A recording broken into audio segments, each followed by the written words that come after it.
कहानी का नाम चुड़ैल की बेटी। गांव के किनारे एक पुराना पीपल का पेड़ था।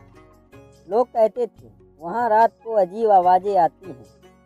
बच्चे तो क्या, बड़े भी उस रास्ते से गुजरने से डरते थे। एक दिन गांव में एक नई लड़की आई, गौरी। सफ़ेद कपड़े, लंबे बाल और आंखों में एक अजीब सी शांति। रामू, अरे मोहन, सुना है वो नई लड़की उसी पीपल के पास रहती है, कहीं वो चुड़ैल तो नहीं? मोहन, तू भी ना हर किसी को चुड़ैल बना देता है। पर हाँ, कुछ तो गड़बड़ है। गांव के लोग गौरी से दूर बनाने लगे। कोई उससे बात नहीं करता। बच्चे उसे देखते ही भाग जाते। लेकिन एक लड़का था, चंदन, वो अलग था। चंदन, तुम्हारा नाम क्या है? गौरी। गौरी, चंदन, तुम यहाँ अकेली रहती हो?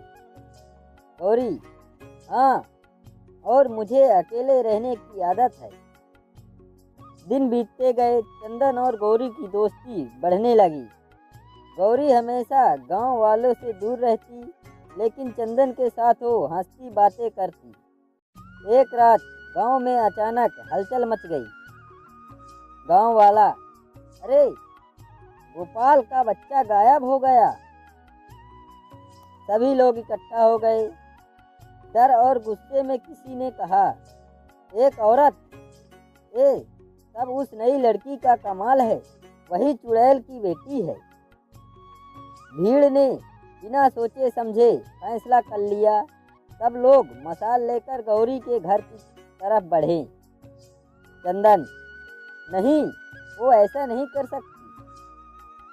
जब सब लोग वहां पहुंचे तो देखा गौरी कहीं नहीं थी। अचानक जंगल की तरफ से बच्चे की रोने की आवाज़ आई। चंदन, उधर से आवाज़ आ रही है। सब लोग जंगल की ओर भागे। वहां का दृश्य देखकर सब चौंक गए।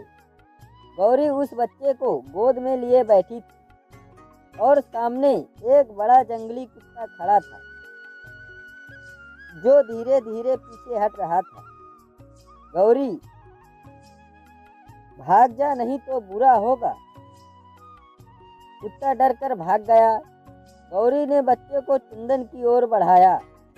गौरी, ये रहा तुम्हारा बच्चा, इसे कुछ नहीं हुआ। गांव वाले, ये क्या?